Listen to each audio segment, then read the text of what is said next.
Clash of Clans podcast presents Scotty and Boaz Rehash number 4.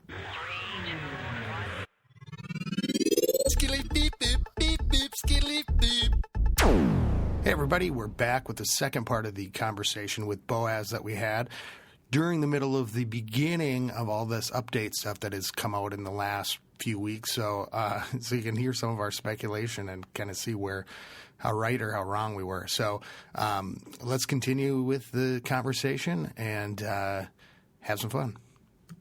So, okay, the last few episodes we've been talking about updates, dreams for what we're doing. What do you know? Yeah, Boaz. Well, I just got a update on GroupMe from Elbizzle at Elbizzle2 is his Twitter, and he was saying that he just heard that there's a sneak peek tomorrow, which would be Sunday the 7th? Sunday the 7th, and so which means that the update that we've been waiting for I don't know, about a million years is probably going to come out within the next week or so, I would think, or sometime next week. So by the time people hear this week, because this will be early in the week, a sneak peek, is that an event? Or because that's what I just heard something about an event. Well, or is it? So the sneak peek is like what they did for the last update. It was saying, like, releasing things like there's going to be a level 5 P.E.K.K.A, there's going to be a level 8 Tesla, there's going to, like those things that new hero AI, so it's like that kind of stuff where they roll out each announcement, probably save the biggest announcement for the end, which I'm thinking is a new start on a Thursday or a Friday. That's what I thought. It was like a Tuesday or Wednesday or something. No, because the updates are usually, I think they used to be Mondays, but then it's more switched to Tuesday and Wednesday. Oh, and I see. So you're saying the Thursday or Friday is the sneak peek for the following Tuesday or Wednesday? Yeah, I gotcha. Unless it's this week with the Wizard commercials and that kind of stuff coming up, maybe this is just with the update with just a troop. Well, and I'm not sure where he heard about the sneak peek thing, but I did just see a tweet from Supercell which said that the Wizard boost, or the cheaper and faster Wizard, is ending soon when the new update. Yeah, they said it will be ending when the new update comes out. So I didn't think it was a temporary. I've been working on new armies. Oh no, dude! It's a temporary. It's one of those things. Oh no, yeah. Sorry to burst your bubble there, man. That was the whiniest thing I've ever said on air. Well, I could if I had thought that was permanent and I just found out that it wasn't, I would have been. I might have cried. Well, first of all, I just found out that it was going, and then and I start dreaming big with these new armies. Like the beginning of this podcast, that was in my head. Oh, I just that was thought in my head. Like this week when I'm talking about working on this new strategy. Oh. I'm going, oh yeah, I could do this. And maybe it's not that much cheaper or that much more. It's like a dragon more expensive, really, when if you're going in with 20 wizards or whatever. Yeah, I mean, but you should be using a lot of wizards anyway, probably. But the thing that was really big time for me, because I'm still not worrying about elixir, was the reduced cook time. Like that was I was farming with wizards. So they're gonna put the cook time back up. I think it is. They always lower the things after I've done. You should just ask me what I'm doing. Guess what? Hogs are probably coming back because I've been doing a new troop combination. And this is the first time that I've actually felt bad about it. Like, okay, yeah, that's. But I'm going, ooh, this looks really promising that I could actually raid with wizards because of the time. Yeah, and farm with it. Because I always use them in war because they're like the main DPS unit that I use in all my attacks. But yeah, I always farm. I never farm with them because it just takes forever to cook them. So I've been doing giant wizard farming armies, which has been pretty fun. I did suggest to Boneyard in our past podcast that if they nerf the hogs, how they have, that the way to actually, and part of my rationalization was what they did with wizards. I thought, well, why not? If you nerf the hogs and you want to keep it as a troop that people aren't disappointed in, that can be used, why don't you reduce the housing space by 1? Of hogs? Yeah. So for 20, you would get 5 hogs instead of 4. I mean, that would be a major buff for hogs, though, and they've been working so hard on nerfing them here. So I feel like, but it would say you'd have the same amount of risk about them dying, and you can only take in a few extra, but it would put it where hogs could do something up in Masters. And maybe people are doing really well, but I keep pushing up to that level, and then the hogs it's hard to work them, Well, maybe my math is shitty, but it seems like it would be like for the housing space of like 30 hogs, then you could get 36 hogs or something, or for the housing space of, Well, so let's say you take in 20 hogs. You would actually get 25 instead for the same house. So that seems like a pretty huge difference. Like that. But not when those bombs can take out a herd. I don't know. I've been trying to use hogs because now that I'm just going for 3 stars, I've been hogging, and the only way you can do it is if you. Because whenever something's been 2-star, then I usually know where all the giant bombs are. So I'll never try to hog something without, that's just fresh, without knowing where all the stuff is. But once you kind of know, it's still tricky. But a lot of bases you can send in some hogs and trigger the giant bombs before sending in your big group. And so I don't know. There's ways to work them, but that's what I mean. Now you have to use more test hogs, and I would use hogs so much. I've seen some great hog attacks in war. I think it was like Mike and I think Mark in our clan. I recorded some of his for YouTube. I have a hog series and a drag series from House of L, and there's. And it's just like, it's one of those things where you look at it and you go, oh, awesome. You got a hogs destroying this thing like they used to be able to do, and I'm just knowing that hogs are still there because I love those things. Yeah. But, I mean, you have to admit they were pretty OP before. Everyone could just go in and 3-star everybody with them, and you had to, make specific bases to avoid it, but then there were ways to fit, to. I thought the Inferno Towers evened them out. Yeah, that's true. But the free, if you have freeze with them, then it makes it a lot easier. But just for Town Hall 9s and below, hogs would just run wild on true. them. But I don't. True. I'm there.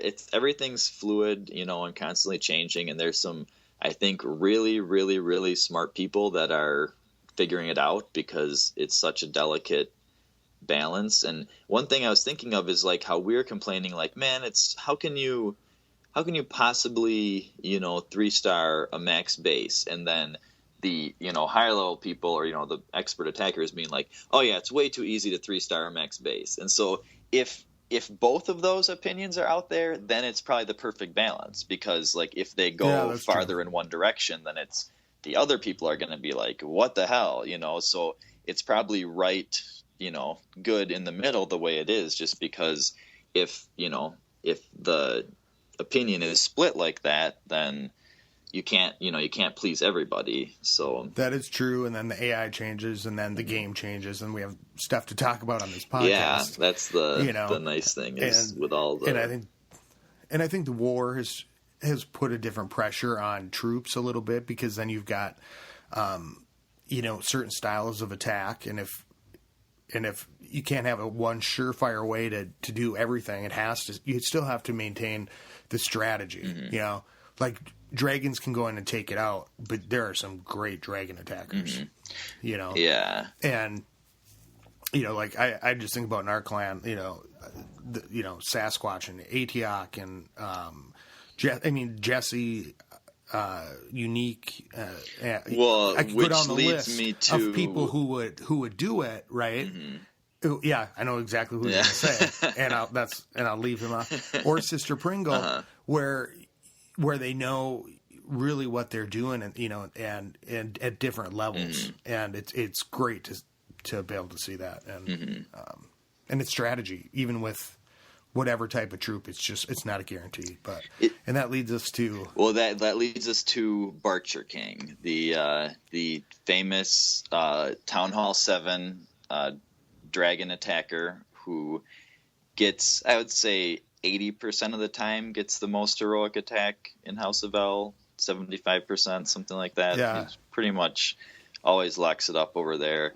And so he, is always going way up, or usually, if there's something that's draggable, the bases have to, be amenable to work right. Yeah, to that composition. But yeah, he his latest one, as a Town Hall 7, he 3-starred a Town Hall 10, which was just insane. And obviously it was a weak ass Town Hall 10. It's not like a But it still had a lot of it had everything on its board. It had everything on the board. It had but they had air defenses outside. What a weird thing. Or near the edges, and it was a terrible setup, but still, for level 2 dragons to go in and 3-star Town Hall 10. So I recorded that one. That'll be I probably YouTube. wouldn't have even got a 3-star on it. Oh, I don't know if I would have got. I don't know what I would have. You know what done, I mean? That's what I mean about a good drag attacker. Yeah. Is somebody who kind of knows how to train their dragons and steer them right, and who are well practiced with that. Yeah, and the other thing is, let me see if I can find it now. Oh, dang, I was just looking at it. As you look at it, I'll say... Okay. Oh, go ahead. Oh, okay. Well, I was just going to say, I think what we ran against up to an L, and we've really been saying, go for your strength. If go across, but look up above, look below. If there's air defenses and you're a dragon attacker that are a little bit less, one above you, and you're at the same town hall level, focus in the same town hall level, then, do that. But with this one war we have this week, it became apparent they were apparently this awesome anti-drag bases, but it was because they were just a little bit off. They looked draggable, but the people that could really go in and do some dragon damage, we ran into some problems, and we kind of realized, all right, we better start working on other attacks. That must have been the one where Barcher King attacked around his level instead, because I went in and looked at one, and he had attacked, like across from him or just a little bit up from him. So it's probably because they were not we ran draggable. into a lot of problems, and it didn't look like it would be a super hard drag stuff. But then as soon as people started going, it was like, oh damn! I don't know what it was. It was just everything was just a little off kilter. And they had prepared for it, It was like almost every base. And so it was one of those things where we were like, well, I heard people say, I got to start practicing my ground attack. Because if we run into that type of thing on your second one, you're going to want to be able to take something that is not, that, dragons run hard up against, and be able to do that. And so I've done that a few times lately, too, where I've went in. I've been working on my go wee wee, and I'm getting better at it. Nice. I've had a couple good attacks in the last couple wars, but in one war I went and did all drags. I don't know if it was one that wasn't super close, but I'm like, I should really keep working with these a little bit, But it's. Well, that's the thing is, like with go wee wee and dragon attacks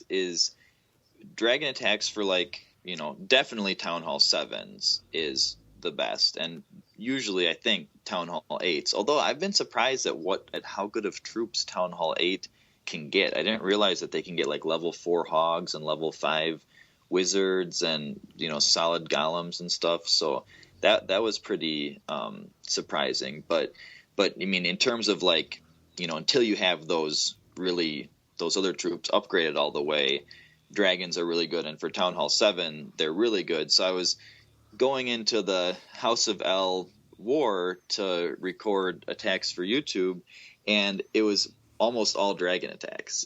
I was like, there's not a lot of variety, because no one wants to look at just only one type of attack. And then the other one, the high level people were mostly doing go wee wee and go wipe. And so in the True Sons, like almost every attack is a Golem wizard attack. Like, so it's just, there's not a lot of like variety or like, unique stuff to put online. So I want, well, and it's also one of those things where you run up against a certain type of, and I think I know the air war.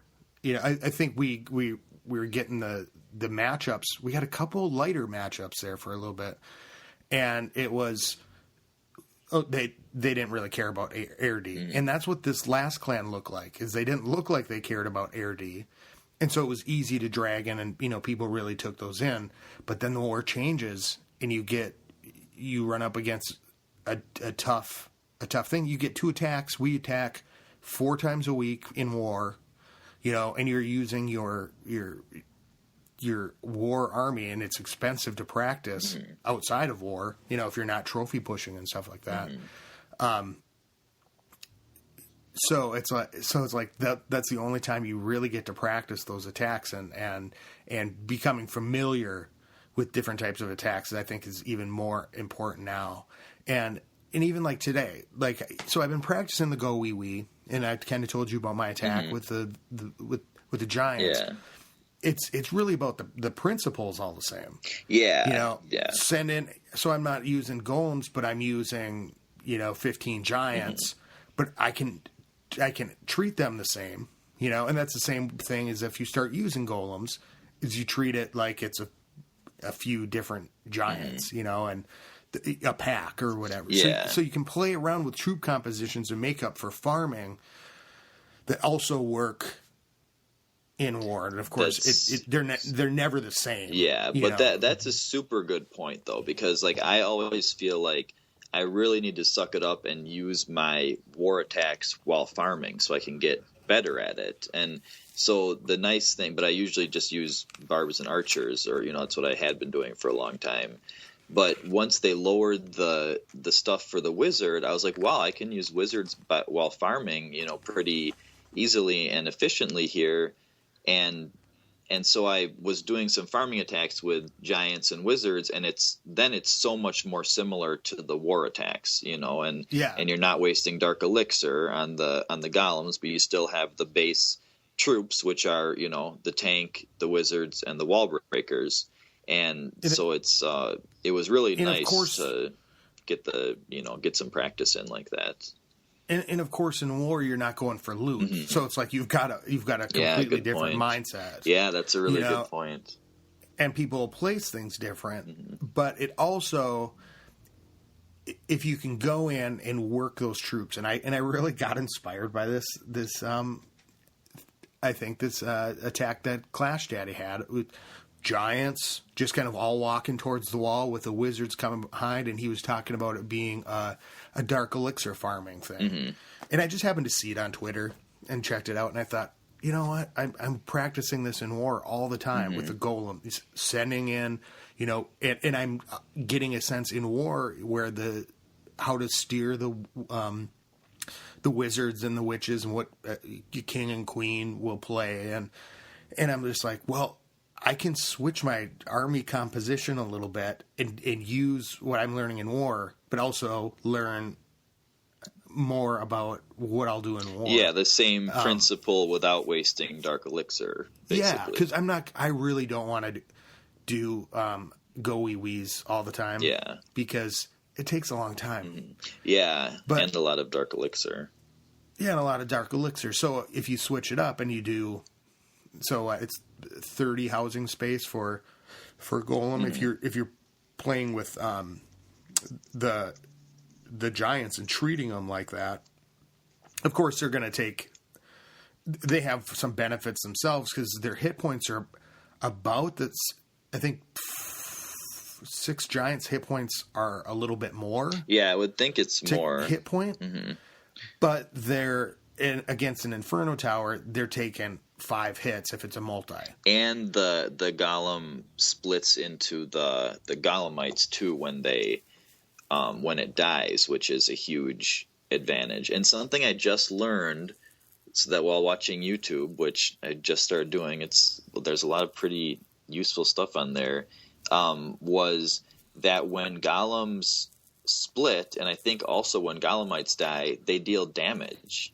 Like, how balloons deal splash damage when they fall. Yeah. Golems also deal damage when they die, which it was showing some replays of like the golems exploding different buildings and stuff as they die, just because they deal a bunch of damage with their last, which they're like, this is a very little known fact. And I was like, wow, I had no clue about that. It makes sense, and I don't know if I talked to you about it before, but there was an attack I was watching in a war where a golem was right next to a town hall in a wall and trying to get through, and it died. And I thought, is that doing splash damage on the wall, like with its hit? But it was actually must have died, and that explains it. I had completely forgotten about that. Yeah, it's pretty cool. And the other thing, when you're saying that when farming with giants and wizards and that kind of composition to kind of practice as golems, and you're saying, but it's different because you're going for resources, which is totally true. But the interesting thing, I actually had an attack earlier today where I was going in with giants and wizards and wall breakers, and they had like 4,000 dark elixir in their storage, and it was in the center, but kind of close enough to the edge where it seemed reasonable for me to go for it. And so it really was just a simulated war attack with the dark elixir storage substituted for the town hall. So I was doing the same thing. I was trying to penetrate and get the object in the center, and I ended up getting in there, clearing everything out, sending my queen in. She got all 4,000 dark elixir at the last second, which was pretty sweet. And it was just like, it's different than farming where you're going for pumps and mines, because it really is just doesn't even resemble a war attack at all, because you're not not caring about going for the town hall and maybe some storages, but usually the pumps and mines are the most efficient way to do it. And see, I did a little bit of that farming that way. I was using minions. I think I was throwing in giants in there just to block, and I was actually farming, in the 2,300, 2,200 range, doing that, looking for full pumps and mines, and I made a bunch, enough to like, I had got my golem started, or not my golem, my P.E.K.K.A. started, and I was at 80,000, and so I got it up to like 1 million pretty quick, but it always tires me out because I want to feel like I'm like really attacking. And it was fun to go in and just be able to keep going in, and but I kind of like waiting for my troops and waiting for my spells to get done, and then and trying to just see what happens. And a lot of times I'll lose an attack, I'll start it and I'll lose, and I know it's lost, but I'll keep it going because I'm like, well, let me see what my barbs can do if they're over here, or let's see how things actually endure. How long is this expo going to keep pumping out shots at something if it's continuous and I've got this many barbs? I just like to watch it play through instead of just kicking myself out. But the only time that happens is if I'm like, there's a king and queen out and it's about to start getting some damage taken. Then you quit real quick. I'll quit. I'll go. The chance of them getting anything is not worth the hour and 2 hours I'm gonna have to wait. And a nice tip is right before you quit. If you haven't used their ability, you can use their ability right before you quit, so that jumps their health back up, and then quit. So that saves you half an hour or something. That you're getting half an hour of time by restoring that much health at the end. So that's always a nice thing to try to remember to do. If you're going to quit out to save them, you might as well boost their health, because it's going to really get those abilities because it doesn't hurt, Yeah, with it doesn't, use anything. But I was kind of totally the opposite of you, when you're saying that you liked waiting for the army and going in with a full attack and stuff. And I would always just be like, well, you want to, get as much as possible. Yeah, maximize. And so like use the cheap troops, and then by the time you finish, your army's, close to being done again. So just go in with all tier 1 troops and go for the pumps and mines on the outside. Sometimes, rage into, some kind of storage or something into the middle. But the thing is, it starts to kind of like it's fun, but it starts to kind of feel like a job or something because it's just like, I'm going to punch in and now do my barb and arch attack. All right, now time for another one.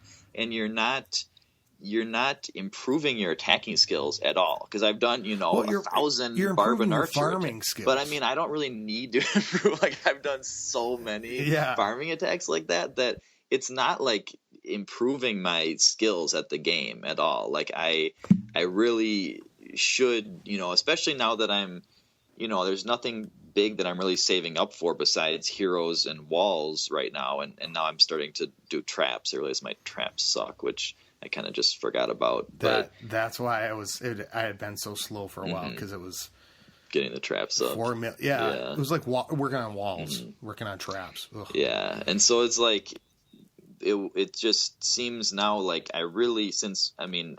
what I feel is that the war attacks are really what matters. The rest is just the variable rate at which you improve your base. How efficiently you farm. It's just your base gets better a little faster, a little slower. But what really matters, and to me is improving my war attack. So I really should, especially now that I'm like busy with the YouTube stuff and other things, getting ready for the baby to come, which I just realized that I didn't realize that I hadn't said it on the podcast. I could have swore that I did, but yeah, Scotty did not know that. So yeah, fans in the stands, I'm having Boaz Jr.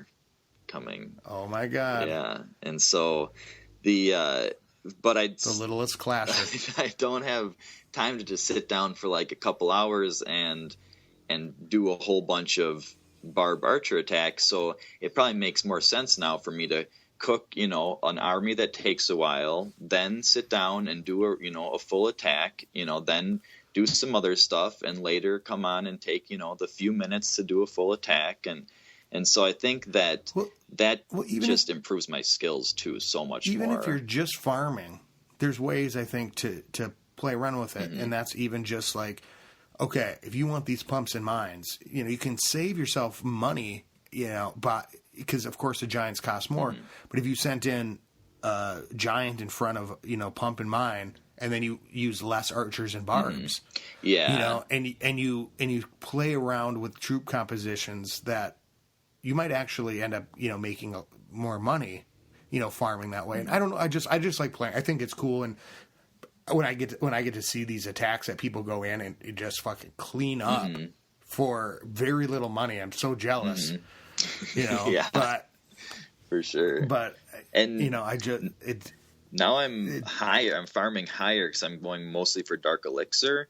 And so up here, there's people are more likely to be harvesting their resources. There's not so many abandoned bases and stuff. And so what I'm wanting to go is penetrate to the dark elixir storage. So you want like a heavier attack anyway, because barbs and archers kind of suck at actually getting into the middle.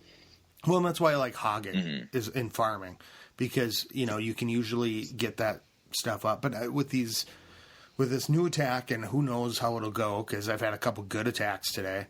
Doing that and with working with the giants and the wizards and getting a couple K of dark elixir, but I'm not using that many Velks, but they are helping to get that dark elixir. And so I do like staying up in that range. And of course you could take 300 at a time or whatever. And sometimes when you're using hogs, that's really what you're getting. But it just seems like the payoff when you're farming higher, the chance of getting a little bit more is there. So you can have some big scores, but I've seen big scores down below too, you know?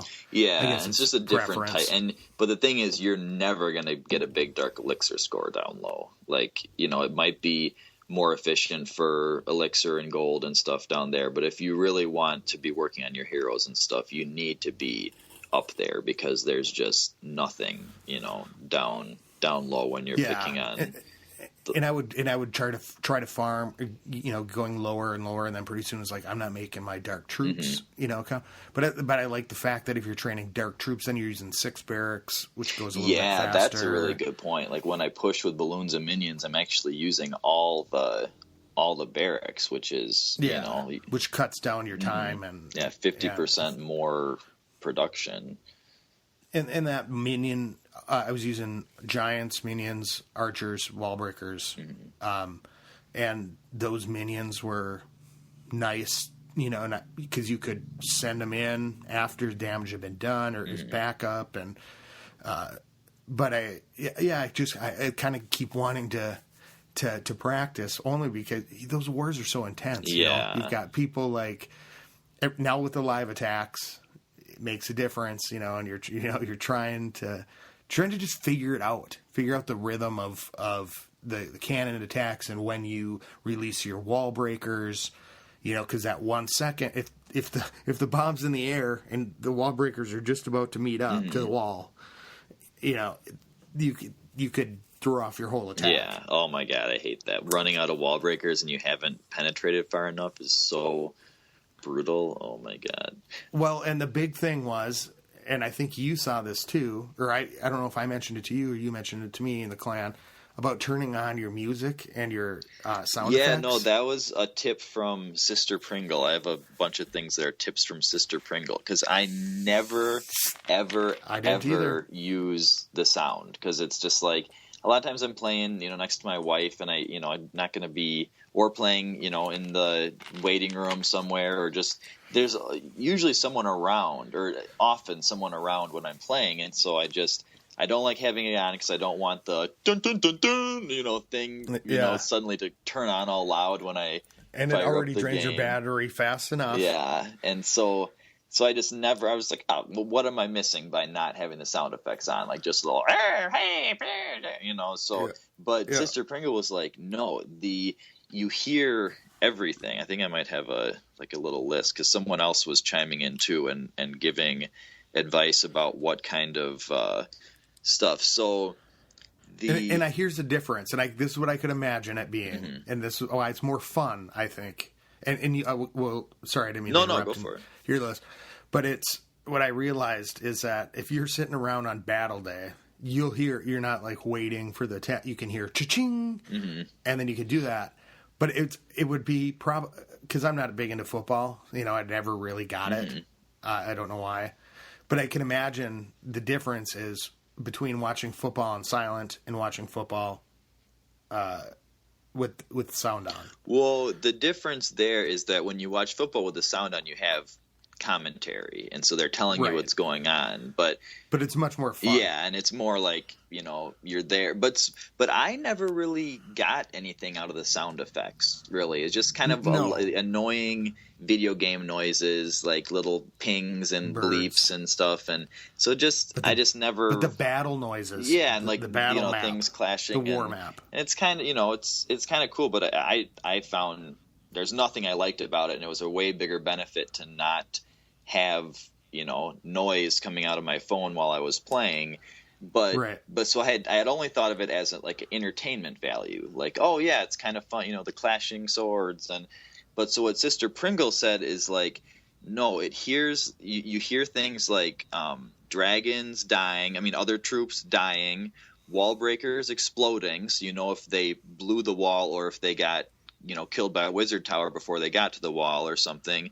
The clan castle coming out, which I haven't heard the sound in so long that I didn't realize there was like a dun dun dun dun, you know, when the so I mean you want to know, like I always have an eye on the clan castle because I need to know when I need to lightning spell it if it's in the middle, and so that's awesome to like be able to hear when it comes out, and maybe everyone out there is like duh, but I never listened to the sound. And then Atiak was saying that also the defensive heroes activating. You can hear that. So when they aggro on your troops and, get their little exclamation point, you can hear that. And so it's not just entertainment value. It's extremely useful for just knowing what's going on in the battle without needing to see it. And especially when so many battles, especially like Golem Wizard battles, where you're in the everything's going on so fast. Yeah, and like in the middle, there's just explosion. There's Teslas going. There's a rage spell. Yeah, you just can't see shit. And so then to be able to hear what's going on has got to be a really big advantage. So I told myself, I was like, all right, I'm going to use that now. I still don't use it because it annoys me to have the sound when I'm, No, I love it during battle days. I mean, I really do, because it goes on and you're watching, and it's just like you're I'm watching them anyways, as they're live, as many as I can, and so you're waiting for it, and it makes it much more fun. Of course, you're not watching TV as much too, but it's nice to be able to hear like, "Jing! Oh, that attack just went," and I'm not, waiting for people to go. Oh, because, wait, you can hear when someone goes, like when what? Oh my! If you're on the map, if you have it parked on the map, you'll hear a ching ching or something like that. Oh, but if you're not on the map, like if you're looking at your base, does it make a noise to tell you to look at the No. worm? Oh, okay, because they really need to update that. They need to have some kind of symbol or signal when you're looking at your own base that lets you know to go into the war map and that there's an attack underway. Because I can live with like if I'm at my home base and whatever, and because it's kind of like you're tuned into the war. But I hate it when you're scouting and then you come back and somebody is attacking and you missed it because so you're looking at this base, giving somebody advice or talking about a base, and if you could hear a ching ching, you're like, oh shit, get out of there quick so I can catch watch it in time. Because I love watching those attacks live. Well, and if there was, if you could just jump in at any moment too, because right now you have, I don't know what the window is. 40 seconds, I think. Oh yeah, and so I mean, if you miss that window, then you're screwed. And so the nice thing is in chat, there's someone that always will, they'll just mention, like if someone sees that someone's under attack, they'll be like, oh, Boaz under, in the chat, and then anyone who wants to see it can jump in and watch it, or they'll say such and such attacking, and then you can jump in and see it, and that way someone signals it to you. But yeah, it's still, when that happens, a lot of times you don't make it into the window. And I tweeted this picture of this war once. We were up by 1 point, or maybe it was tied against this one. No, maybe we were down. I think maybe we were down by 1 against this Chinese clan, and there was the last minute of the war. So Go Heat 3, one of our top guys, he always waits till the very end. Usually, especially in close wars, he'll wait till like the last couple minutes to attack, and figure out where he's most needed. And so he was on one of their top guys, and their time, he attacked like within the last minute. It was like 55 seconds left or something. We're down by 1. Unavailable. I clicked it because it said, the blue button was there, and it said all spectator spots are full. And I was like, what? Yes. And I had never seen that message, and I kept clicking it, and it kept popping up. And so I screenshotted it. I was like, oh my God, this moment, like the entire war hinges on this attack, whether he can get 1 star to tie or 2 stars to win. But so many people are watching it that I can't see it, even though I clicked on it in time. Like I was waiting to watch it, but so was everyone else. But the good news was he got 2 stars. He won the war for us at the very last second, and like, man, he's so clutch. And he's always like, "Oh, I'm nervous," and then he always pulls it off. So big shout out to Go Heat 3. We were recording when we had this last epic war. ended at 124 to 117 against this clan Houston. Great attackers. Yeah, I saw that, and they were like outclassed you in terms of town halls and stuff, right? Like they were. We were. Yeah, we. If I looked at the map, I mean, I didn't go into it so much with Bonnier, but our top five guys are town halls. Their top 10 are town hall 10s. Wow. Their town hall, and there was one of our town hall 10s was a little bit lower. And our town hall 9s went down to 23. Theirs went, and this was a 50-person war. Theirs went down to, I can't even tell. 30-something. Because they're all 3-starred, so I can't really see. Oh, yeah.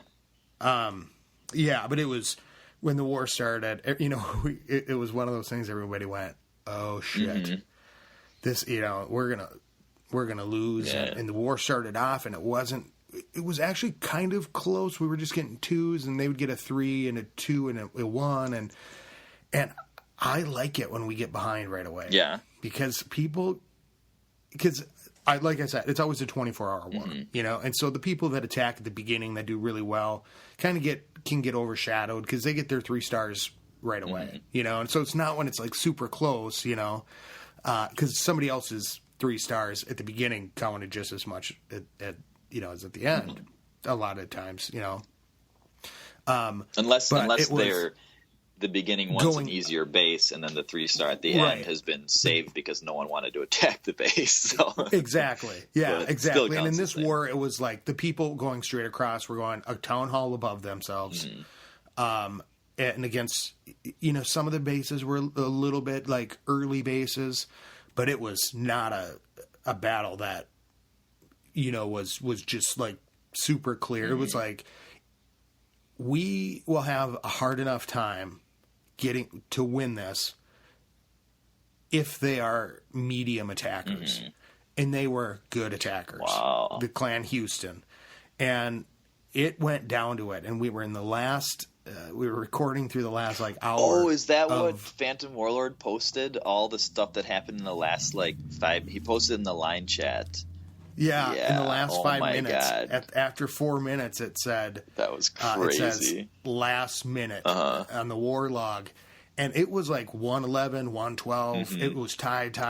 Yeah. And then at the last minute, a couple of our TH10s and a couple people, TH9s, went in and got the 1 stars. And these were hard stars to get.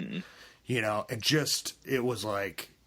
Boom. Yeah. And that's when your hard work pays off. Well, that's the thing. House of L has become really, really good at war. And I think, there's the top attackers are really good, but I think a big key is that there's a bunch of lower attackers that are really, really good too. And so it's, that's become a pretty solid war clan for sure. Yeah. And that was the big thing too. Cause when we saw them, they had 34 wars won. Oh. You know, which was good. And you think, well, that's, you know, depending on when they started, even that's a good record. Yeah, even they started right away, that's solid. And it's like I would tell people like at the beginning in our wars, I go, this is a 24-hour war. Even the ones we've been super outmatched, you know, and we'll get within 6 or 4. You know, it'll come down to that. I mean, when you look at the log right now, there was like a little losing streak that L went on, and even those though, there was nothing that we lost by like, you know, more than 5 or something, and super outclassed by a lot of them in terms of the losing streak was 99 to 103, 104 to 116, which was a tough war, 106 to 112. You know, so we're always... And the 106 to 112, I think, was the one where we had like 30 that were Town Hall 8 or below, and they had like 10 that were Town Hall 8 or below. Like, it was some kind of crazy mismatch. And we got within 6 stars, which I was shocked. Like, that was an amazing performance considering how, you know, outgunned we were there. Yeah, and that was the same with this war, but I think those 3 wars, and then we had a lighter one, a couple lighter ones that, I think we just smashed really hard early. I mean, there was after the losing streak, it was 117 to 61, 135 to 87, 130 to 88. Mm-hmm. And then both wars this week, the one with the air defense, 123 to 113, and it was 124 to 117. So it's like, because people are starting to really work together to figure it out, so, and it's a clan that's been there 2 months now. So, the core people have been there. Clans don't always work the best together right away. And as you get those players, and we're not just recruiting 10s and 9s, we're kind of drafting from Kent now. And we lost a 7, Mm-hmm. Does any 7 or 8s, any, want to come over? And just trying to keep it, in the middle, so we can get a match that's pretty even. Mm-hmm. But it's been impressive because you have those people in there strategizing with each other. Mm-hmm. People in my clan. There's so many people in my clan that are better attackers than I am. Mm-hmm. It's like you watch her tag, like, wow, that's really cool. Yeah, same here. Especially the lower level guys that can just do some magic with. I mean, you shout them out a lot. The Unique Name and Sister Pringle and and Barcher King and all those guys. Captain Obvious. Yeah, Captain RG Obvious. Baseball, who I remember at the beginning was having a couple, tough attacks, and now going in and doing well. Joe 240, and I always forget people. Mike, Mark. And Snow Rider, Stretch. I mean, it's like these people who've been in and you sit and you give people advice, and the people that are listening and paying attention and contemplate their attacks and the level they of just get better. I mean, they're all really good, or so many of them are so good, but the level, like I'm looking at the war or the attack log posted by Phantom Warlord in the line chat here, and in the level of participation, there was, in the last 15 minutes, 15 attacks from House of L. There was 3 attacks from the other guys in the last 15 minutes. So 15 attacks from L, and in the last, as like after it was over, so with less than 3 minutes left, so where it says last moment, 8 attacks from House of L, like that ended after the war was over. And so, like, that is just so, and that was when we won by 7, and they got just about 7. It looks like about 5 or 6 stars in the last, after the war had ended. And so that people are participating so much, they're all, being patient enough to wait till that last moment, and they're all on at the same time at the end and stuff. And and watching. Yeah. And the thing is in that war, because it was so tight, I think, because it's not like, hey, everybody, let's wait till the last minute, because that could be a disaster. But what was happening is that people had kind of picked where they needed to go at that last moment. Should I hit high? Should I hit lower? And in that last few minutes, as you see their math and those people attacking and whether or not they got it, people went in, and I was recording, and it was great because the co-leaders and other members were directing and talking through attacks, and you could see all that happening, and it was awesome because people just went where they needed to go and really pulled it out, and that's a fun war. I mean, it was one of those wars where I was like, we had taken a break, and I'm going, yes. Yes, if I was in a waiting room or something watching these attacks, it would have been like one of those weird commercials. Because I'm kind of trying to play, and I'm just watching the score go back and forth, and I'm like, oh my god, you believe this attack that just happened? And so that's really cool. And I think there's ways that you want to keep the attackers that are there and learning, and if that means we're going to get harder matchups. If these good, that's just going to mean we have better players in these harder matchups, and like that losing streak. I'm like, I wish you could show like on the Wars one, like, but these were really close games, Well, and I mean, we know how favored the other clans were too in a lot of those, where they were just where it was like would take a miracle for us to win and stuff. So speaking of there's a soon to be made for TV movie called House of L. Oh yeah, Overcoming the Odds. yeah, the saga of the L Hounds. Yeah. Well, so speaking of amazing and epic wars, so I've talked about Reddit troopers on here before, and I don't know if I was updating on Twitter, like there were 3 undefeated war clans who were all tied for, having constantly warred from the very beginning and never losing a war and starting it back to back. So there's a leaderboard on Supercell, and you can see the link to that on my Twitter at TrueSonBoaz. But I was giving updates when someone would lose. And so I did this interview with the leader of Reddit troopers. They were in a war at that time. They lost the war that they were in as I was interviewing them. So that was a little bit of So a if you're up bummer. against a tough opponent, please contact Boaz to do an interview with them. Don't do an interview. Have them do an interview with me instead. But so they lost, and then another clan lost, and so it left one clan alone at the top, which is Team YOLO, and it's like Y period O period L period O period, or kind of like a acronym or something.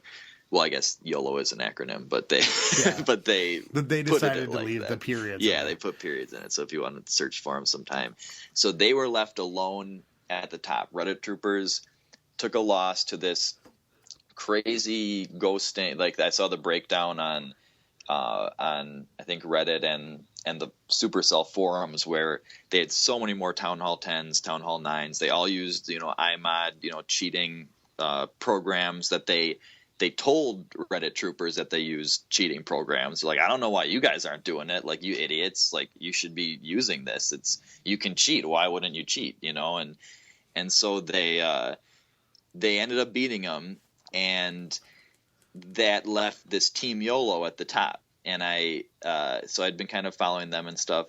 So I just see something. My buddy GoHeat3, he sent me and grouped me this screenshot.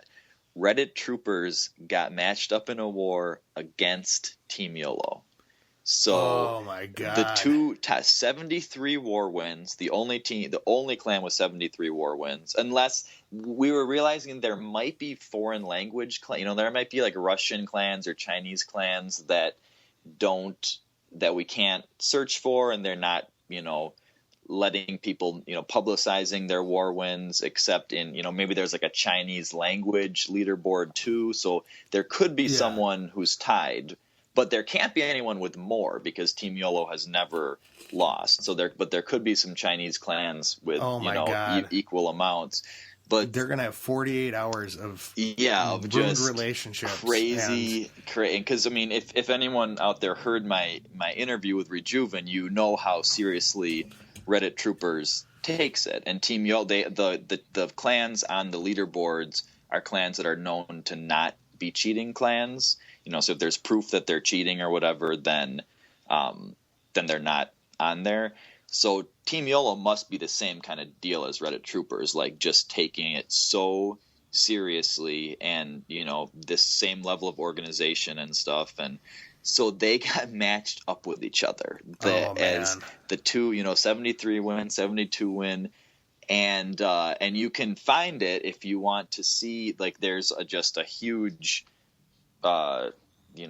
documentary kind of thing about it as it goes from Hulk of Reddit troopers, who is the guy who does the YouTube channel Hulk Files, which is freaking awesome YouTube channel. So are they showing their war bases? Because I got asked this in the chat the other day. They said, did you see the Reddit troopers' war bases? And it made me realize, you can't see other people's war bases. Oh, if you're not, that's a good point. You can go look at people's bases, but in terms of what other clans are using for their wars, you don't. Only if you're matched up against them. So you can here, because I'll pull up the Hulk Files thing here, and he's been doing updates like 16 hours left, 12 hours left, 8 hours left.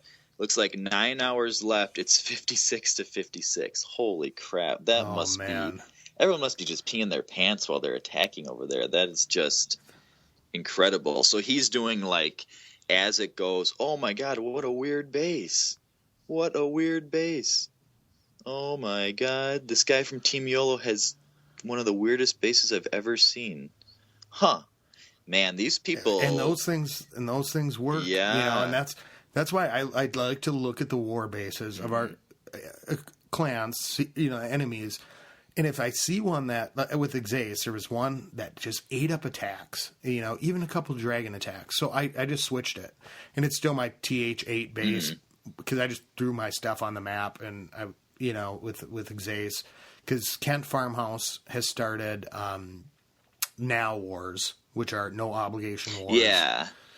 Which is a cool way to do it. People wanted to do some wars, and it actually makes sense because, I'll go in there and do a couple attacks, but I ask for like all wall breakers in my war clan castle, for example. Nobody has to participate, but I think we'll keep those going on because then, tomorrow the war will be ending, and I'm going to just draft from from Kent Farmhouse instead of opening the clan because there's people over there that want to get in. So a true feeder. That's a good, especially considering how good L is at war. Because I think Reddit troopers. Well, I always assumed they did that they had a feeder clan that you had to work your way up like a farm system, but they don't. They said they draft straight into the clan, which surprised me. But yeah, that's such a good idea to have trial by fire in the feeder clan, in the farm clan, then only let the really the best attackers up into the war clan, and that'll keep L really good. So what I'm kind of looking at is people who want to be in L who just didn't randomly hit the thing and get invited in, and I'll go look at their war log. But if they still want to farm, that's all right. But it's just a way to be like, okay, if you want in L, you can't get in because you don't get you don't see it when there's an empty spot. I can go over there and just ask, hey, does anybody want to come? And people who are practicing their attacks and just want to get better at war while they're waiting for an empty spot to come in. You could just make it a true invite system so no one ever gets to go straight into L. That way you never get someone who's a dud. You have to go into Kent Farmhouse. Exace can scope them out, and they can't request to join L. They must be invited to join L. That would be I have badass. been keeping the clan closed, and then I'll go over there, and I haven't really been vetting people. We lost a couple 7s or 8s, and I said, whoever is on the chat, I said, hey, does anybody want to go, or we're too short for a war? So, before our wars at about 7 o'clock on Sunday and Tuesday, I'll say, does anybody want to come? Because not everybody's there, but it is a good way. If people want to be doing the wars and the people that are there are trying, if I see somebody that has hit really, across and did 3 stars and it wasn't, well, then you could kind of say, all right, well, yeah, then you could really become a true feeder fan. Now, I don't have the time for that. That's a good point. That would be time consuming. So I do rely on other people that are there, and people are going back and forth. So, so if somebody's over there and, Matt runs that clan, if he brings somebody over. But I just think it's a much more fair way because I think people that want to get into L, instead of having to keep checking, to be like, okay, yeah, if I go over to Kent for a while and then maybe when a spot opens up, then I'll be able to come over and you're getting to meet a lot of people from Zod and L. Yeah, that's the cool thing is that when I'm over there, I see people from Zod that I haven't seen since I was over there and stuff. And Sister Pringle's main was in Kent Farmhouse when I was over there the other day, which is pretty cool. Yeah, and I'll see people who say, you know what, I'm starting school or this is happening. I'm going to go to Kent for a while. And it's like, well, that's awesome because then we don't have to worry about booting, and then people who are over there who we can get a direct pool instead of just going invite only, for like a couple hours before the war, hoping to get people.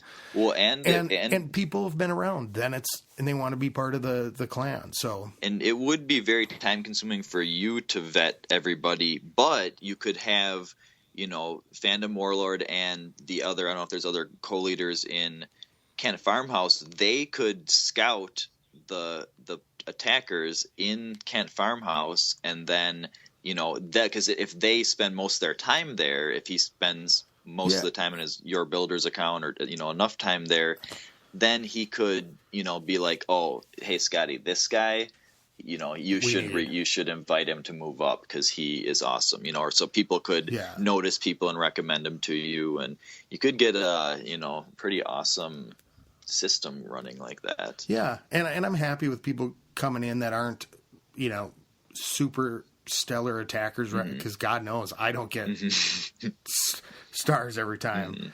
So but yeah.